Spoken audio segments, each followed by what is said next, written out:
गुरु प्यारी साध संगत जी, सभी को प्रेम भरी राधा स्वामी जी। सद्गुरु की महिमा शब्दों में नहीं समा सकती। इस संसार में माता पिता हमें जन्म देते हैं, गुरु हमें जीवन का वास्तविक उद्देश्य बताते हैं। संसार का हर रिश्ता समय के साथ बदल सकता है, लेकिन सद्गुरु का रिश्ता आत्मा से होता है। जब मनुष्य चारों ओर से निराश हो जाता है, जब अपनी बुद्धि काम करना बंद कर देती है, जब कोई रास्ता दिखाई नहीं देता, तब सद्गुरु अपने किसी न किसी माध्यम से ऐसी राह दिखाते हैं जिसकी कल्पना भी मनुष्य नहीं कर सकता। सद्गुरु कभी भी अपने बच्चों का साथ नहीं छोड़ते। कई बार हमें लगता है कि हमारी प्रार्थना सुनी नहीं जा रही, लेकिन सच्चाई ये होती है कि सद्गुरु उस समय हमारी इच्छा पूरी करने के बजाय हमें और अधिक मजबूत बना रहे होते हैं। जिस प्रकार सोने को आग में तपाकर कुंदन बनाया जाता है, उसी प्रकार प्रेमी जीव को भी जीवन की परिस्थितियों से गुजरना पड़ता है, ताकि उसका विश्वास और अधिक दृढ़ हो सके। साध संगत जी, हमें ये कभी नहीं भूलना चाहिए कि सद्गुरु की हर लीला के पीछे हमारी भलाई छिपी होती है।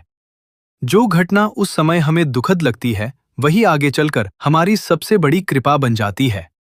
इसलिए संतमत हमें यही शिक्षा देता है कि सुख आए तो अहंकार मत करो और दुख आए तो विश्वास मत छोड़ो।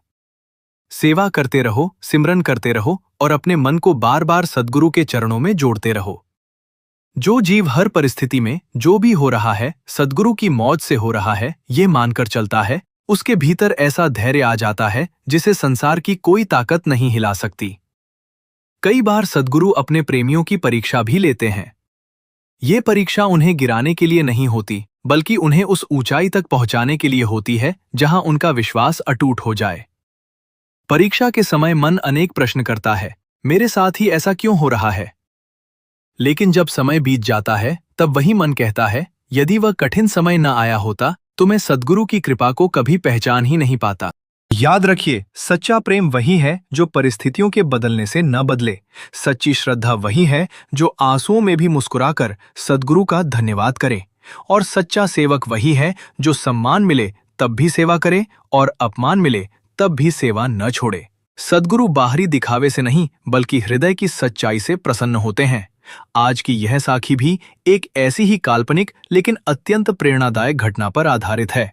इसमें आप देखेंगे कि किस प्रकार एक साधारण सी बहू के जीवन में ऐसी परिस्थितियां आईं कि पूरा परिवार उसके विरुद्ध हो गया। हर कोई उसे दोषी समझने लगा, लेकिन वह एक क्षण के लिए भी अपने सद्गुरु पर विश्वास से नहीं डिगी। फिर ऐसा समय आया जब स्वयं बाबा जी ने उसकी श्रद्धा और धैर्य की ऐसी परीक्षा ली कि देखने वाले भी हैरान रह गए। आखिर वह परीक्षा क्या थी? क्या बहू अपने विश्वास पर अडिग रह सकी? और किस प्रकार उस एक परीक्षा ने पूरे परिवार का जीवन बदल दिया? यह सब आप इस साखी में अंत तक जानेंगे। लेकिन साध संगत जी, आगे बढ़ने से पहले आप सबसे एक छोटी सी विनती है। यदि आपको सद्गुरु की महिमा से जुड़ी ऐसी साखियां सुनना अच्छा लगता है, तो कृपया इस वीडियो को अभी लाइक कर दीजिए। कमेंट में प्रेम से राधा स्वामी जी अवश्य लिखिए, ताकि हम सब मिलकर सद्गुरु को प्रणाम कर सकें। यदि आपने अभी तक हमारे चैनल को सब्सक्राइब नहीं किया है, तो अभी सब्सक्राइब करके बेल आइकॉन को दबाइए और ऑल पर क्लिक कर दीजिए, ताकि हमारी आने वाली हर नई साखी का संदेश सबसे पहले आप तक पहुंच सके। आपका एक छोटा सा सहयोग हमें और अधिक श्रद्धा के साथ ऐसी प्रेरणादायक साखियां प्रस्तुत करने की प्रेरणा देता है। पंजाब के गुरदासपुर जिले के एक छोटे से गांव में रहने वाली 24 वर्ष की हरप्रीत कौर की शादी हुए अभी केवल 8 महीने ही हुए थे। मायके से वो बहुत साधारण परिवार की बेटी थी।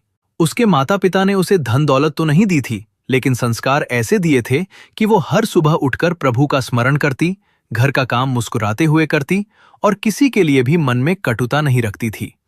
ससुराल में प्रवेश करते समय उसने यही सोचा था कि अब यही उसका अपना घर है, यही उसके माता पिता हैं और यही उसका परिवार है।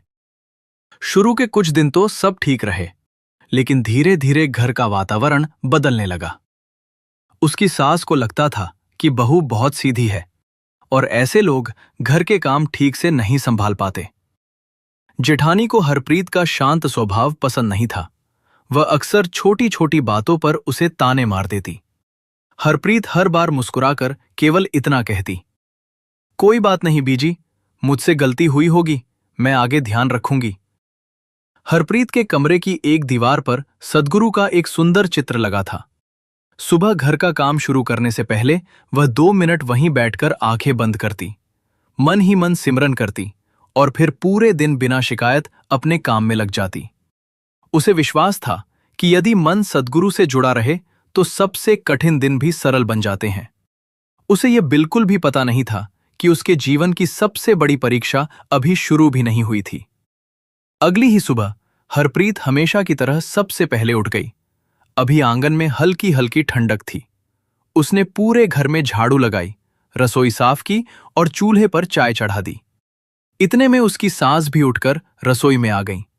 उन्होंने बिना कुछ देखे ही कहा, बहू, आजकल काम तो करती हो, लेकिन घर में बरकत बिल्कुल नहीं रही।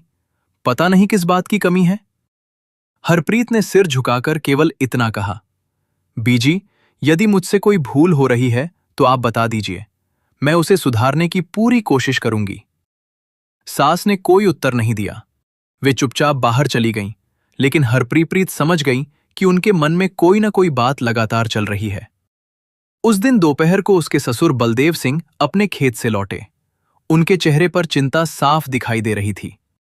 उन्होंने बताया कि लगातार बारिश के कारण फसल का बड़ा हिस्सा खराब हो गया है। जिस फसल से पूरे साल का खर्च निकलने की उम्मीद थी, अब उससे आधा भी नहीं मिलने वाला। घर का वातावरण अचानक भारी हो गया। शाम को हरप्रीत ने सबके लिए भोजन परोसा। भोजन करते समय जेठानी ने ताना मारते हुए कहा, जब से ये घर में आई है, एक के बाद एक परेशानी ही आ रही है। पहले कारोबार धीमा हुआ, अब फसल भी खराब हो गई। हरप्रीत ने उनकी ओर देखा भी नहीं। उसने चुपचाप सबकी थाली में रोटी रखी और अपने कमरे में जाकर 2 पल के लिए बैठ गई। उसकी आंखों में आंसू थे, लेकिन होठों पर शिकायत नहीं थी। उसने सद्गुरु की तस्वीर के सामने हाथ जोड़कर केवल इतना कहा, मालिक, यदि ये भी आपकी मौज है तो मुझे इसे स्वीकार करने की शक्ति दीजिए। किसी के प्रति मेरे मन में कटुता न आने देना। अगले कुछ दिनों में परेशानियां कम होने के बजाय और बढ़ने लगीं। हरप्रीत का पति अमनदीप शहर की एक निजी कंपनी में काम करता था। एक शाम वह घर लौटा तो उसके चेहरे का रंग उड़ा हुआ था। उसने धीमी आवाज में कहा, कंपनी ने कई लोगों को निकाल दिया है, मेरा नाम भी उनमें था। यह सुनते ही घर में जैसे सन्नाटा छा गया। सास ने माथे पर हाथ रख लिया। जेठानी ने फिर वही बात दोहराई, मैं तो पहले ही कहती थी, इस बहू के कदम शुभ नहीं हैं। अमनदीप कुछ नहीं बोला। वो स्वयं भी दुखी था। उसने हरप्रीत की ओर देखा, लेकिन परिवार के सामने उसका साथ देने का साहस नहीं जुटा पाया। उस रात हरप्रीत देर तक सो नहीं सकी। बाहर हल्की बारिश हो रही थी। वो खिड़की के पास बैठी सिमरन करती रही। उसके मन में एक ही बात बार बार आ रही थी, सद्गुरु, यदि यह मेरी परीक्षा है तो मुझे शिकायत करने वाला नहीं, बल्कि विश्वास रखने वाला बनाइए। सुबह जब वो रसोई में पहुंची तो सास ने कहा, आज से घर का खर्च बहुत संभाल कर चलेगा, किसी भी चीज की फिजूल खर्ची नहीं होगी। हरप्रीत ने तुरंत कहा, बीजी, आप चिंता मत कीजिए, मैं जितना हो सकेगा बचत करूंगी। उसने अपनी शादी में मिले कुछ नए कपड़े अलमारी में ही रहने दिए। कई महीनों तक उसने अपने लिए कुछ भी नया नहीं लिया। रसोई में जो भी उपलब्ध होता उसी से स्वादिष्ट भोजन बनाने की कोशिश करती। यदि घर में 4 रोटियां होती तो वह 3 ही खाती और चौथी किसी और की थाली में रख देती। एक दिन उसने देखा कि ससुर जी अपनी दवाइयां समय पर नहीं ले रहे। कारण पूछा तो पता चला कि वे दवाइयां बचाकर चलना चाहते हैं ताकि पैसे कम खर्च हों। हरप्रीत का दिल भर आया। उसने बिना किसी को बताए अपने मायके से मिले 2 छोटे सोने के कड़े निकाल लिए। अगले दिन वो उन्हें सुनार के पास बेच आई। उन पैसों से उसने ससुर जी की दवाइयां खरीदी, घर का कुछ राशन लिया और बाकी पैसे चुपचाप सास के हाथ में रख दिए। सास ने पूछा, इतने पैसे कहां से आए? हरप्रीत मुस्कुराकर बोली, बीजी, थोड़ा सा इंतजाम हो गया, आप इसकी चिंता मत कीजिए। उसने ये नहीं बताया कि उसने अपनी सबसे प्रिय निशानी बेच दी है। कुछ दिन बाद मायके से उसकी मां का फोन आया। मां ने पूछा, बेटी, सब ठीक है ना? हरप्रीत ने हंसते हुए कहा, हाँ मां, यहां सब बहुत अच्छे हैं, आप मेरी चिंता मत करना। फोन रखते ही उसकी आंखों से आंसू बह निकले, लेकिन उसने तुरंत आंसू पोंछे और फिर से अपने काम में लग गई। उसकी यही बात किसी को समझ नहीं आ रही थी। इतना अपमान, इतनी कठिनाइयां और फिर भी न शिकायत, न किसी के प्रति गुस्सा। उधर परिवार की आर्थिक स्थिति लगातार बिगड़ती जा रही थी। उधार बढ़ने लगा था। गांव के कुछ लोग भी तरह तरह की बातें करने लगे थे। हर आने वाला व्यक्ति घर की परेशानी का कारण किसी न किसी तरह हरप्रीत को ही बताता। लेकिन हरप्रीत के भीतर एक अजीब सी शांति बनी हुई थी। उसे ऐसा लगता था जैसे कोई अदृश्य शक्ति बार बार उसके मन से कह रही हो, धैर्य रखो, समय अभी पूरा नहीं हुआ है। और सचमुच समय अभी पूरा नहीं हुआ था, क्योंकि अगले ही दिन ऐसी घटना होने वाली थी जिसने हरप्रीत के विश्वास को पहले से भी कहीं अधिक कठिन परीक्षा के सामने खड़ा कर देना था। अगले दिन सुबह गांव में यह खबर फैल गई कि पास के बड़े सत्संग घर में विशेष सेवा रखी गई है। कई परिवार वहां जाने की तैयारी कर रहे थे। हरप्रीत के मन में भी सेवा करने की तीव्र इच्छा हुई। उसने सोचा कि यदि बीजी अनुमति दे दें तो कुछ घंटे सेवा करके वापस आ जाएगी। रसोई का सारा काम निपटाने के बाद वह धीरे से अपनी सास के पास पहुंची और विनम्र स्वर में बोली, बीजी, आज पास के सत्संग घर में सेवा है। यदि आप आज्ञा दें तो मैं 2-3 घंटे सेवा करके तुरंत लौट आऊं। सास ने उसकी ओर देखा और कठोर आवाज में बोली, घर में खाने के पैसे नहीं हैं और तुम्हें सेवा सूझ रही है। पहले अपना घर संभालो, फिर सेवा करना। हरप्रीत ने हाथ जोड़कर कहा, जी बीजी, जैसा आप ठीक समझें। वो बिना कुछ कहे वापस रसोई में चली गई। उसके मन में सेवा न कर पाने का दुख तो था, लेकिन उसने एक बार भी ये नहीं सोचा कि उसके साथ अन्याय हुआ है। उसने मन ही मन सिमरन किया और पूरे मन से घर के काम में लग गई। दोपहर के समय अचानक पड़ोस की बुजुर्ग बीबी गुरमीत कौर घर आईं। उन्होंने सास से कहा, बहन जी, आज सत्संग घर में महिलाओं की सेवा के रिलेटेड भी बहुत कम लोग पहुंचे हैं। यदि हरप्रीत कुछ देर के लिए चली जाए तो अच्छा रहेगा। घर का काम तो इसने पूरा कर ही दिया है। सास पहले तो चुप रही, फिर बोली, ठीक है, लेकिन 2 घंटे से ज्यादा नहीं। ये सुनते ही हरप्रीत के चेहरे पर महीनों बाद सच्ची मुस्कान आई। उसने तुरंत सिर ढककर सद्गुरु को प्रणाम किया और सेवा के लिए निकल पड़ी। सत्संग घर पहुंचते ही उसने देखा कि कई बहनें पूरे मन से सफाई, पानी की व्यवस्था और लंगर की तैयारी में लगी हुई हैं। हरप्रीत भी बिना किसी से परिचय कराए चुपचाप सेवा में लग गई। उसके चेहरे पर वही शांति थी जो कठिन दिनों में भी कभी गायब नहीं हुई थी। वो पूरे मन से फर्श साफ कर रही थी कि तभी एक बहुत वृद्ध माताजी धीरे धीरे चलते हुए उसके पास आईं। उनके चेहरे पर अद्भुत तेज था और आंखों में अपार करुणा। उन्होंने मुस्कुराकर पूछा, बेटी, तू बहुत थकी हुई लग रही है, सब ठीक है? हरप्रीत ने विनम्रता से उत्तर दिया, जी माताजी, सद्गुरु की दया है। वृद्ध माताजी ने उसकी आंखों में देखते हुए कहा, दया तो है ही, लेकिन परीक्षा भी चल रही है ना? ये सुनकर हरप्रीत कुछ क्षण के लिए चौंक गई। उसने तो अपने मन की बात किसी से नहीं कही थी। उसने धीरे से पूछा, माताजी, आपको कैसे पता? माताजी मुस्कुराईं और बोली, जिसके मन में शिकायत नहीं होती उसके चेहरे पर दर्द छिपता नहीं है। याद रखना बेटी, जब परीक्षा सबसे कठिन लगने लगे तब समझ लेना कि कृपा बहुत पास खड़ी है। इतना कहकर उन्होंने हरप्रीत के सिर पर स्नेह से हाथ रखा। हरप्रीत की आंखों से आंसू बह निकले। उसे ऐसा लगा जैसे उसके भीतर का सारा बोझ हल्का हो गया हो। उसने झुककर उनके चरण स्पर्श किए। जब वह दोबारा उठी और इधर उधर देखने लगी तो वे माताजी कहीं दिखाई नहीं दी। उसने कई बहनों से पूछा, लेकिन किसी ने ऐसी किसी वृद्ध माता को वहां आते हुए नहीं देखा था। हरप्रीत कुछ देर तक मौन खड़ी रही। उसके मन में अनेक प्रश्न उठ रहे थे, लेकिन उसने उन्हें भी सद्गुरु की मौज समझकर वहीं छोड़ दिया। सेवा पूरी करके जब वह घर लौटी तो देखा कि घर के बाहर कुछ लोग खड़े हैं।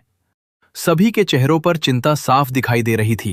जैसे ही वो आंगन में पहुंची, जेठानी तेज आवाज में बोली, देख लिया, तुम सेवा करने चली गई और इधर बहुत बड़ा नुकसान हो गया। हरप्रीत घबरा गई। उसने पूछा, क्या हुआ? तभी अमनदीप ने धीमी आवाज में कहा, बैंक से नोटिस आया है, अगर कुछ ही दिनों में कर्ज की किस्त जमा नहीं हुई तो खेत का एक हिस्सा नीलाम हो सकता है। ये सुनते ही हरप्रीत के पैरों तले जमीन खिसक गई। उसने एक पल के लिए आंखें बंद की और मन ही मन केवल इतना कहा, मालिक, यदि ये भी आपकी परीक्षा है तो मुझे विश्वास से डिगने मत देना। साध संगत जी, एक छोटी सी विनती है, कमेंट में जरूर लिखिए कि आप यह साखी किस शहर और किस राज्य से सुन रहे हैं। इससे हमें भी पता चलेगा कि सद्गुरु का प्रेम भरा संदेश देश और दुनिया के किन किन स्थानों तक पहुंच रहा है। उसी समय हरप्रीत की नजर आंगन के एक कोने में रखे पुराने लोहे के संदूक पर पड़ी। वह संदूक वर्षों से कभी नहीं खोला गया था। किसी को अंदाजा भी नहीं था कि अगले ही दिन उसी संदूक से जुड़ा एक ऐसा रहस्य सामने आने वाला है जो पूरे परिवार की किस्मत बदलने की शुरुआत बनने वाला था। अगली सुबह घर का वातावरण पहले से भी अधिक बोझिल था। बैंक के नोटिस ने सभी की नींद छीन ली थी। बलदेव सिंह बार बार वही कागज हाथ में लेकर बैठ जाते और फिर उसे मोड़ कर रख देते। उनके चेहरे पर चिंता की गहरी लकीरें साफ दिखाई दे रही थीं। अमनदीप भी लगातार इधर उधर फोन कर रहा था, शायद कोई उधार मिल जाए, लेकिन हर जगह से निराशा ही हाथ लग रही थी। हरप्रीत ने हमेशा की तरह सबके लिए नाश्ता तैयार किया। उसने देखा कि ससुर जी ने फिर दवा नहीं ली। उसने विनम्रता से कहा, बाऊजी, पहले दवा ले लीजिए, बाकी बातें बाद में भी हो जाएंगी। बलदेव सिंह ने फीकी मुस्कान के साथ कहा, बेटी, जब खेत ही नहीं बचेंगे तो दवा खाकर भी क्या करूंगा। ये सुनकर हरप्रीत का गला भर आया, लेकिन उसने अपने आंसू फिर रोक लिए। उसने गिलास में पानी दिया और आग्रह करके उन्हें दवा खिला दी। उसी समय उसकी नजर फिर उसी पुराने लोहे के संदूक पर गई। कल रात से वह संदूक उसके मन में बार बार आ रहा था। उसने सास से धीरे से पूछा, बीजी, इस संदूक में क्या रखा है? मैंने इसे कभी खुलते नहीं देखा। सास ने बिना उसकी ओर देखे कहा, उसमें कुछ पुरानी चीजें हैं, वर्षों से किसी ने हाथ नहीं लगाया, अब उनमें क्या रखा होगा। इतने में बलदेव सिंह बोले, जब तुम्हारे दादाजी जिंदा थे तब उन्होंने कुछ कागज और पुरानी डायरियां उसमें रखी थीं। उनके जाने के बाद किसी ने खोलने की जरूरत ही नहीं समझी। हरप्रीत के मन में न जाने क्यों इच्छा हुई कि एक बार वो संदूक खोलकर देखा जाए। उसने विनम्रता से कहा, यदि आप कहें तो मैं उसे साफ कर देती हूं, शायद कोई जरूरी कागज मिल जाए। सबने सोचा, अब खोने को बचा ही क्या है। बलदेव सिंह ने पुरानी चाबी ढूंढकर उसे दे दी। संदूक खुला तो उसमें पुराने कपड़े, कुछ पीले पड़ चुके कागज, एक छोटी सी डायरी और लकड़ी का एक डिब्बा रखा हुआ था। हरप्रीत बहुत सावधानी से एक एक सामान बाहर निकालने लगी। वो धूल साफ कर रही थी कि तभी डायरी के बीच से एक पुराना लिफाफा नीचे गिरा। लिफाफे पर बलदेव सिंह के पिता की लिखावट थी, इसे तभी खोलना जब परिवार पर बहुत बड़ा संकट आ जाए। सभी लोग एक दूसरे का चेहरा देखने लगे। घर में कुछ पल के लिए बिल्कुल सन्नाटा छा गया। बलदेव सिंह ने कांपते हाथों से लिफाफा खोला। उसके भीतर एक पत्र था और साथ में एक रसीद जैसी पुरानी पर्ची। पत्र में लिखा था, यदि ये पत्र तुम्हारे हाथों में है तो समझो समय कठिन है। मैंने कई वर्ष पहले अपनी थोड़ी सी बचत गांव की सहकारी समिति में जमा करवाई थी। उस समय किसी को नहीं बताया, क्योंकि चाहता था कि ये धन केवल सबसे कठिन समय में ही काम आए। यदि नियम अभी भी वही हों तो इस रसीद के आधार पर जमा राशि और उसका ब्याज मिल सकता है। ये पढ़ते ही सभी की आंखों में आशा की एक किरण जागी। अमनदीप तुरंत उस रसीद को लेकर सहकारी समिति पहुंचा। लगभग 2 घंटे बाद वो लौटा। उसके चेहरे पर पहले जैसी निराशा नहीं थी, लेकिन पूरी खुशी भी नहीं थी। उसने बताया, रसीद असली है, लेकिन मामला आसान नहीं है। इतने वर्षों पुराने रिकॉर्ड निकालने पड़ेंगे। अधिकारी ने कहा है कि 2-3 दिन लगेंगे। यदि रिकॉर्ड मिल गए तभी कुछ हो पाएगा। सास ने फिर निराश होकर कहा, मतलब अभी भी कुछ तय नहीं है। हरप्रीत ने शांत स्वर में कहा, बीजी, कम से कम एक उम्मीद तो मिली है, बाकी जो होगा सद्गुरु की मौज से होगा। उस रात घर के सभी लोग चिंता में डूबे हुए थे, लेकिन हरप्रीत ने पहली बार महसूस किया कि शायद कठिन अंधेरे के बीच कहीं बहुत दूर एक छोटी सी रोशनी दिखाई देने लगी है। रात के लगभग 2 बजे उसकी अचानक आंख खुल गई। उसे ऐसा लगा जैसे आंगन में किसी के चलने की हल्की सी आहट हुई हो। वो बाहर आई। चारों ओर गहरा सन्नाटा था। चांदनी आंगन में फैली हुई थी। उसी समय उसकी नजर तुलसी के पास रखे मिट्टी के दीपक पर पड़ी। बिना हवा के भी उसकी लौ धीरे धीरे जल रही थी, जबकि उसने तो शाम को कोई दीपक जलाया ही नहीं था। हरप्रीत कुछ क्षण उसे देखती रही। उसके मन में अनायास सिमरन चलने लगा। उसी समय उसे भीतर से एक शांत सी प्रेरणा महसूस हुई। डर मत, परीक्षा अभी समाप्त नहीं हुई है। वो समझ नहीं पाई कि यह केवल उसके मन की अनुभूति थी या सद्गुरु की कोई मौन प्रेरणा, लेकिन उसके भीतर का भय अचानक कम हो गया। अगली सुबह सहकारी समिति से एक कर्मचारी स्वयं उनके घर आने वाला था। किसी को यह अंदाजा नहीं था कि वह अपने साथ ऐसी खबर लेकर आएगा जो इस परीक्षा को एक बिल्कुल नए मोड़ पर पहुंचा देगी। अगली सुबह सूरज निकलने से पहले ही पूरे घर में बेचैनी फैल गई थी। हर किसी की नजर बार बार घर के मुख्य दरवाजे की ओर चली जाती। सहकारी समिति से कोई कर्मचारी आने वाला था और उसी पर परिवार की बची हुई उम्मीद टिकी थी। लगभग 10 बजे एक मोटरसाइकिल घर के बाहर आकर रुकी। उससे 2 व्यक्ति उतरे। एक सहकारी समिति का कर्मचारी था और दूसरा उसका वरिष्ठ अधिकारी। दोनों के हाथ में कुछ पुराने रिकॉर्ड और फाइलें थीं। उन्होंने आंगन में बैठते ही बलदेव सिंह से कहा, हमें आपके पिताजी के जमा किए गए दस्तावेज मिल गए हैं। रिकॉर्ड पूरी तरह सुरक्षित है। ये सुनते ही सबके चेहरे पर खुशी की हल्की सी झलक दिखाई दी। लेकिन अधिकारी ने अगला वाक्य कहा, अभी पूरी बात सुन लीजिए। सभी फिर गंभीर हो गए।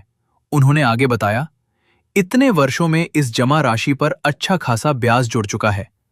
यदि सारी कानूनी प्रक्रिया पूरी हो जाती है तो यह रकम आपके वर्तमान कर्ज का बड़ा हिस्सा चुका सकती है। यह सुनकर अमनदीप की आंखों में आंसू आ गए। उसने तुरंत सद्गुरु का धन्यवाद किया। लेकिन अधिकारी ने एक और बात कही, एक छोटी सी समस्या है। अंतिम भुगतान से पहले परिवार के सभी कानूनी उत्तराधिकारियों के हस्ताक्षर आवश्यक होंगे। यदि किसी एक व्यक्ति ने भी आपत्ति की तो प्रक्रिया रुक सकती है। ये सुनते ही घर में फिर सन्नाटा छा गया। कारण ये था कि बलदेव सिंह के छोटे भाई सुरजीत सिंह कई वर्षों से शहर में रहते थे। जमीन के बंटवारे को लेकर पहले भी परिवार में मनमुटाव हो चुका था। उन्होंने वर्षों से किसी से कोई संबंध नहीं रखा था। सास ने निराश होकर कहा, वो कभी हस्ताक्षर नहीं करेगा। उसे तो हमारी खुशी कभी पसंद ही नहीं थी। अमनदीप भी चुप हो गया। लेकिन हरप्रीत ने शांत स्वर में कहा, एक बार प्रेम से बात करने में क्या हर्ज है? हो सकता है समय ने उनका मन बदल दिया हो। सास ने तुरंत उत्तर दिया, तुम नहीं जानती उन्हें। हरप्रीत ने फिर भी किसी से बहस नहीं की। उस रात उसने सद्गुरु के चित्र के सामने बैठकर केवल एक ही अरदास की, मालिक, यदि ये धन हमारे लिए उचित है तो कृपा करके परिवारों के बीच का मनमुटाव भी समाप्त कर दीजिए। धन से पहले रिश्ते जुड़ जाएं। यही आपकी सबसे बड़ी कृपा होगी। अगली सुबह अमनदीप और बलदेव सिंह शहर जाने की तैयारी करने लगे। तभी हरप्रीत ने रसोई से एक छोटा सा डिब्बा लाकर अमनदीप के हाथ में रखा। उसने पूछा, ये क्या है? हरप्रीत मुस्कुराई और बोली, मैंने अपने हाथों से थोड़ा सा पिन्नी और मठरी बनाई है। चाचा जी को दे दीजिएगा। इतने वर्षों बाद मिलने जा रहे हैं, खाली हाथ मत जाइए। अमनदीप ने आश्चर्य से उसकी ओर देखा। जिस व्यक्ति ने इस परिवार से वर्षों तक कोई संबंध नहीं रखा, उसके लिए भी हरप्रीत के मन में सम्मान था। दोनों शहर पहुंचे। सुरजीत सिंह ने पहले तो मिलने से ही मना कर दिया। बहुत देर समझाने के बाद वे बाहर आए। उन्होंने कठोर स्वर में कहा, अब क्यों आए हो? बलदेव सिंह कुछ बोल ही नहीं पाए। उनकी आंखें भर आईं। तभी अमनदीप ने धीरे से वो डिब्बा उनकी ओर बढ़ाते हुए कहा, चाचा जी, ये हरप्रीत ने आपके लिए भेजा है। उसने कहा था कि परिवार में चाहे कितनी भी दूरी क्यों ना आ जाए, अपने कभी पराये नहीं होते। सुरजीत सिंह कुछ क्षण तक उस डिब्बे को देखते रहे। उन्होंने धीरे से उसे खोला। अंदर पिन्नियों के साथ एक छोटा सा कागज रखा था। उस पर हरप्रीत ने केवल एक पंक्ति लिखी थी, रिश्ते जीतने से नहीं, निभाने से बड़े बनते हैं। ये पढ़ते ही सुरजीत सिंह की आंखें नम हो गईं। उन्होंने धीमी आवाज में कहा, इतने वर्षों में पहली बार किसी ने मुझे दोष देने के बजाय अपनापन भेजा है। उन्होंने उसी समय सारे कागजों पर हस्ताक्षर कर दिए। इतना ही नहीं, उन्होंने बलदेव सिंह का हाथ पकड़कर कहा, भाई साहब, गलती मेरी भी थी। यदि आप मुझे माफ कर दें तो मैं फिर से इस परिवार का हिस्सा बनना चाहता हूं। दोनों भाई एक दूसरे के गले लगकर फूट फूट कर रो पड़े। जब यह समाचार घर पहुंचा तो सास पहली बार चुप हो गईं। उन्हें समझ नहीं आ रहा था कि जिस बहू को वे हर परेशानी का कारण मानती रहीं, उसी ने वर्षों से टूटा हुआ रिश्ता एक ही दिन में जोड़ दिया। उस रात सास देर तक सो नहीं सकी। उनके मन में बार बार हरप्रीत का शांत चेहरा घूम रहा था। उधर हरप्रीत हमेशा की तरह अपने कमरे में बैठी सिमरन कर रही थी। उसके चेहरे पर आज भी वही विनम्रता थी। उसे इस बात का तनिक भी अभिमान नहीं था कि उसके एक छोटे से प्रयास ने परिवार को फिर से एक कर दिया। लेकिन बाबा जी की परीक्षा अभी पूरी नहीं हुई थी। अगली सुबह ऐसा निर्णय होने वाला था जो ये साबित कर देगा कि असली परीक्षा धन की नहीं, बल्कि क्षमा, विनम्रता और निस्वार्थ प्रेम की थी। वही निर्णय पूरे परिवार की सोच हमेशा के लिए बदल देने वाला था। ये रहा अंतिम भाग। इसमें कहानी का भावनात्मक समापन, परीक्षा का वास्तविक अर्थ और आपकी बताई हुई अंतिम CTA शामिल है। अगली सुबह हरप्रीत ने हमेशा की तरह ब्रह्म मुहूर्त में उठकर स्नान किया, सिमरन किया और फिर पूरे घर के लिए चाय बनानी शुरू कर दी। उसके मन में न कोई उत्साह था और न कोई चिंता। वो केवल यही सोच रही थी कि जो कुछ भी होगा सद्गुरु की मौज से होगा। करीब 10 बजे सहकारी समिति से फोन आया कि सभी आवश्यक दस्तावेज पूरे हो चुके हैं। परिवार को उसी दिन कार्यालय बुलाया गया। बलदेव सिंह, अमनदीप, सास और हरप्रीत सभी वहां पहुंचे। अधिकारी ने मुस्कुराते हुए कहा, आपकी पूरी प्रक्रिया पूरी हो गई है। आपके पिताजी की जमा राशि और वर्षों का ब्याज अब आपके खाते में स्थानांतरित कर दिया जाएगा। इससे आपका अधिकांश कर्ज समाप्त हो जाएगा। ये सुनते ही बलदेव सिंह की आंखों से आंसू बहने लगे। उन्होंने दोनों हाथ जोड़कर मन ही मन सद्गुरु का धन्यवाद किया। कुछ ही दिनों में बैंक का कर्ज उतर गया, खेत की नीलामी रुक गई। अमनदीप को उसी कंपनी से फिर से फोन आया।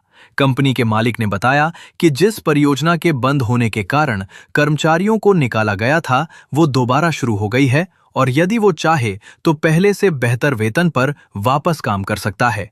घर में महीनों बाद पहली बार सच्ची मुस्कान लौट आई, लेकिन सबसे बड़ा परिवर्तन अभी बाकी था। उस शाम सास ने पहली बार हरप्रीत को अपने पास बैठाया। उनकी आंखें नम थीं। कांपती हुई आवाज में उन्होंने कहा, बेटी, मैंने तुम्हें बहुत बार गलत समझा। हर परेशानी का दोष तुम्हारे सिर पर डालती रही, तुम्हें मनहूस तक कह दिया। लेकिन आज समझ में आया कि अशुभ तुम नहीं थी, अशुभ तो हमारी सोच थी। इतना कहते ही उन्होंने हरप्रीत का हाथ पकड़ लिया। हरप्रीत तुरंत उनके चरणों में बैठ गई और बोली, बीजी, आप ऐसा मत कहिए। यदि आप मुझे डांटती थीं तो उसमें भी मेरा भला ही चाहती थीं। मैं आपके मन में अपने लिए कभी कोई शिकायत नहीं रख सकती। ये सुनकर सास फूट फूट कर रो पड़ी। उन्होंने कहा, आज मुझे समझ आया कि सद्गुरु ने परीक्षा तुम्हारी नहीं हमारी ली थी। हम ये देख ही नहीं पाए कि हमारे घर में आई बहू कितने बड़े संस्कार लेकर आई है। उस समय बलदेव सिंह ने भी भावुक होकर कहा, बेटी, धन तो हमें आज मिला है, लेकिन हमारे घर की सबसे बड़ी दौलत तो तुम उस दिन बन गई थी जिस दिन तुमने बिना शिकायत इस घर को अपना लिया था। कुछ दिनों बाद पूरा परिवार सत्संग में गया। वहां बैठकर सभी ने एक साथ सिमरन किया। हरप्रीत की आंखें बंद थीं। उसके मन में केवल एक ही भाव था, मालिक, आपने मुझे हर परिस्थिति में धैर्य रखने की शक्ति दी। इसके लिए आपका लाख लाख धन्यवाद। सत्संग से लौटते समय वही बुजुर्ग बीबी फिर रास्ते में दिखाई दी जिनसे हरप्रीत सेवा के समय मिली थी। हरप्रीत तुरंत उनके पास पहुंची और उनके चरण छूकर बोली, माताजी, आपकी बात बिल्कुल सच निकली। जब परीक्षा सबसे कठिन थी तभी कृपा सबसे पास थी। बुजुर्ग बीबी मुस्कुराई और बोली, बेटी, याद रखना, सद्गुरु कभी किसी को दुख देने के लिए परीक्षा नहीं लेते। परीक्षा इसलिए आती है ताकि मन का अहंकार टूट जाए और विश्वास पहले से कहीं अधिक मजबूत हो जाए। इतना कहकर वे धीरे धीरे आगे बढ़ गईं। हरप्रीत कुछ कदम पीछे चली, लेकिन अचानक वो चौंक गईं। सामने सड़क बिल्कुल खाली थी। वो इधर उधर देखने लगी, पर वे कहीं दिखाई नहीं दी। उसने मन ही मन सद्गुरु को प्रणाम किया और मुस्कुराते हुए अपने परिवार के साथ घर लौट आई। उस दिन के बाद उस घर में कभी किसी ने किसी को मनहूस नहीं कहा। घर के हर सदस्य ने यह समझ लिया कि किसी इंसान का मूल्य उसके भाग्य से नहीं, बल्कि उसके संस्कार, धैर्य, सेवा और प्रेम से होता है। साध संगत जी, इस काल्पनिक साखी का संदेश भी यही है कि जब जीवन में कठिन समय आए तो ये मत सोचिए कि सद्गुरु ने आपको छोड़ दिया है। हो सकता है उसी समय वे आपके भीतर धैर्य, विश्वास और प्रेम का वो दीपक जला रहे हों जो पूरी जिंदगी आपका मार्ग रोशन करेगा। शिकायत करने वाला मन कभी शांति नहीं पाता, लेकिन सद्गुरु की मौज में रहने वाला मन हर परिस्थिति में कृपा का अनुभव करता है। यदि ये साखी आपके हृदय को स्पर्श कर गई हो तो कृपया इस वीडियो को एक लाइक अवश्य करें। कमेंट में प्रेम से राधा स्वामी जी लिखकर अपनी हाजिरी जरूर लगाइए। यदि आपने अभी तक हमारे चैनल को सब्सक्राइब नहीं किया है तो अभी सब्सक्राइब करें और बेल आइकन दबाकर ऑल पर क्लिक कर दीजिए ताकि ऐसी प्रेरणादायक साखियां सबसे पहले आप तक पहुंचती रहें। राधा स्वामी जी।